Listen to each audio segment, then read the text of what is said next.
Hello ನಮಸ್ಕಾರ ಸ್ನೇಹಿತರೆ, welcome back to me Gokul Karvi YouTube channel. ಇವತ್ತಿನ ವಿಡಿಯೋದಲ್ಲಿ ನಾನು ನಿಮಗೆ ಸಿಂಪಲ್ ಆಗಿ ಹಾಗೂ ಇನ್ಸ್ಟೆಂಟ್ ಆಗಿ ಮಾಡುವಂತಹ ಎಗ್ ಮಂಚೂರಿಯನ್ ರೆಸಿಪಿಯನ್ನು ತೋರಿಸ್ಕೊಡ್ತೀನಿ ಸ್ನೇಹಿತರೆ. ಬನ್ನಿ ಹೇಗೆ ಮಾಡೋದಂತ ನೋಡ್ಕೊಂಡು ಬರೋಣ. ಮೊದಲಿಗೆ ನಾನಿಲ್ಲಿ 3 ಮೊಟ್ಟೆಯನ್ನು ತೆಗೆದುಕೊಂಡಿದ್ದೀನಿ. ಇದನ್ನು ಉಪ್ಪು ಹಾಕಿಬಿಟ್ಟು ಬೇಯಿಸೋಕೆ ಇಟ್ಟಿದ್ದೀನಿ.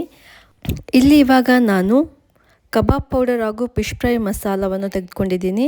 ಅದಕ್ಕೆ ಸ್ವಲ್ಪ ರುಚಿಗೆ ತಕ್ಕಷ್ಟು ಉಪ್ಪು ಮತ್ತು ಸ್ವಲ್ಪ ಅಚ್ಚಕಾರದ ಪುಡಿಯನ್ನು ಹಾಕಿಬಿಟ್ಟು ಸ್ವಲ್ಪ ನೀರನ್ನು ಹಾಕ್ಕೊಂಡ್ಬಿಟ್ಟು ಕಲಿಸ್ಕೊಳ್ತಾ ಇದ್ದೀನಿ. ಇದು ಎಗ್ ಮ್ಯಾರಿನೇಟ್ ಮಾಡೋಗೋಸ್ಕರ ಮಾಡ್ಕೊಂಡಿರುವುದು.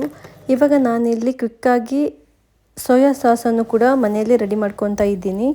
ಇದೇನಿಲ್ಲ ಸ್ನೇಹಿತರೆ, ಸ್ವಲ್ಪ ಸಕ್ಕರೆನ ಕ್ಯಾರಮಲೈಸ್ ಮಾಡಿಬಿಟ್ಟು ಅದು ಸ್ವಲ್ಪ ಬಾಯ್ಲ್ ಆದ ನಂತರ ಅದಕ್ಕೆ ವಿನೆಗರ್ ಹಾಕ್ಕೋಬೇಕು. ನಾನು ವಿನೆಗರ್ ಬದಲಿಗೆ ಲೆಮನ್ ಜ್ಯೂಸನ್ನು ಹಾಕ್ಕೊಂಡಿದ್ದೀನಿ.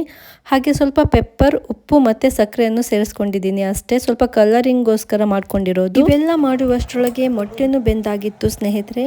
ಮೊಟ್ಟೆನ ನಾನಿಲ್ಲಿ 4 ಭಾಗಗಳನ್ನಾಗಿ ಮಾಡ್ಕೊಂಡಿದ್ದೀನಿ.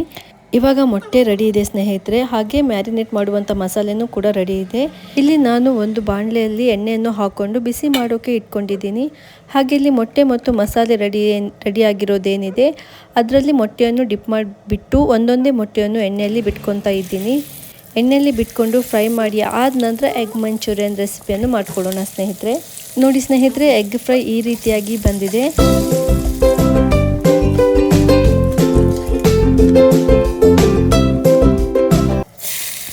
ಇವಾಗ ಎಗ್ ಫ್ರೈ ಮಾಡ್ಕೊಂಡಿರುವಂಥ ಬಾಣಲೆಯಲ್ಲಿ ಸ್ವಲ್ಪ ಚಿಕ್ಕ ಗಾತ್ರದ 1 ಈರುಳ್ಳಿ, 2 ಮೆಣಸು ಮತ್ತು ಸ್ವಲ್ಪ ಬೆಳ್ಳುಳ್ಳಿಯನ್ನು ಚಿಕ್ಕ ಚಿಕ್ಕದಾಗಿ ಕಟ್ ಮಾಡ್ಕೊಂಡಿದ್ದೀನಿ.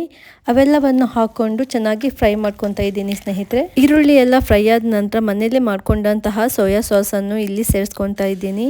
ಸೋಯಾ ಸಾಸನ್ನು ಹಾಕ್ಕೊಂಡು ಫ್ರೈ ಮಾಡಿದ ನಂತರ ಇಲ್ಲಿ ಸ್ವಲ್ಪ ಟೊಮೆಟೊ ಕೆಚಪನ್ನು ಕೂಡ ಇದಕ್ಕೆ ಸೇರಿಸ್ಕೊತಾ ಇದ್ದೀನಿ ಸ್ನೇಹಿತರೆ.